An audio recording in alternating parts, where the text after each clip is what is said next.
Commission des finances et d'échanges, les députés à l'Assemblée nationale se penchent sur le projet de loi de finances gestion 2010. Il s'agit pour les députés de faire un examen approfondi de ce projet de loi du budget 2010 déposé par le gouvernement pour étude et adoption. Le gouvernement a été représenté à cette séance plénière par le ministre de l'économie et des finances Adi Otek Ayassor, en compagnie du garde des Sceaux, ministre de la Justice, chargé des relations avec les institutions de la République, Biosé Kokou-Tojoun. Les députés ont donc la lourde mission de cerner les contours de cette loi d'orientation. Son adoption devrait définir la politique du gouvernement dans la gestion du budget de l'exercice 2010. Dans un contexte généralisé de crise financière et économique mondiale, le projet de loi de finances est conçu pour conforter le Togo dans sa marche à atteindre le point d'achèvement de l'initiative des pays très pauvres et très endettés et à améliorer le niveau de vie de la population togolaise. L'étude et l'adoption de la loi de finances constituent un temps fort dans les relations du gouvernement avec le Parlement. C'est donc pour moi un très grand honneur et un immense plaisir de prendre part à cet exercice ici en vous présentant ce matin au nom du gouvernement ce projet de loi de finances pour l'année 2010. J'en suis d'autant plus heureux que ce projet marque pour cette année un tournant décisif dans notre lutte contre la pauvreté et pour le mieux-être des populations togolaises. Ouvrant la séance plénière sur l'examen du projet de loi de finances 2010, le président de l'Assemblée nationale, El Hadj Abbas Bonfo, a convié les parlementaires à participer au débat en vue de définir et d'établir les priorités. Le budget de l'État est un instrument d'intervention de l'État.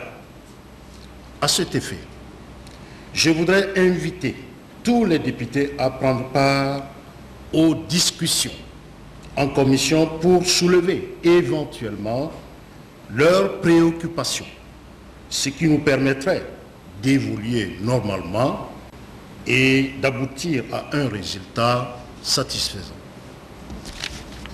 Les besoins sont énormes et diversifiés, alors que les moyens sont limités. Dans une telle situation difficile, que faut-il faire? Je pense pour ma part que la définition et l'établissement des priorités s'avèrent nécessaires. Ce projet de loi de finances 2010 prend en compte les avant-projets de budget de fonctionnement des départements ministériels et des autres institutions de la République, tout en tenant compte des 5 principaux secteurs prioritaires retenus dans le document complet de stratégie de réduction de la pauvreté, le DSRP, adopté en Conseil des ministres le 20 juin 2009. L'ensemble des ressources de l'État et les dépenses de fonctionnement et d'investissement.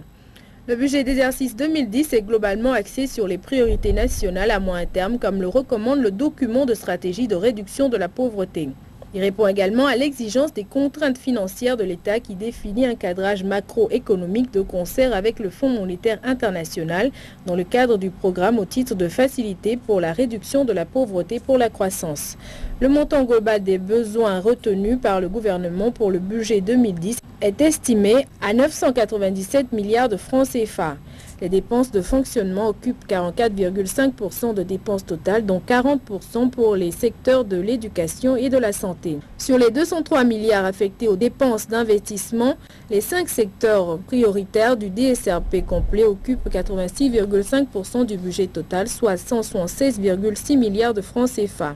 La répartition est faite suivant les besoins de l'heure.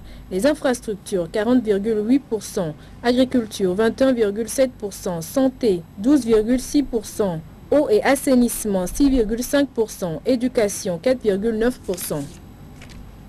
Ce projet de loi de finances gestion 2010 tient compte des perspectives d'une bonne campagne agricole qui va influer positivement sur le produit intérieur brut. Il vise la poursuite de la lutte contre la pauvreté, le renforcement de la fiscalité intérieure en vue d'améliorer le rendement l'opérationnalisation des fonds pour lutter contre le chômage des jeunes, la lutte contre la fraude, le renforcement de la sécurité, de la promotion des droits humains, la réouverture de l'ambassade du Brésil et la création de 2 autres à Tokyo et Riyad et le financement de l'élection présidentielle de 2010. D'importantes mesures sociales sont également contenues dans ce projet de loi. Le gouvernement togolais espère que ce projet de loi de finances va contribuer à la relance de l'économie par la consommation et l'investissement dans les secteurs porteurs de croissance, l'amélioration des recettes et la lutte contre la pauvreté.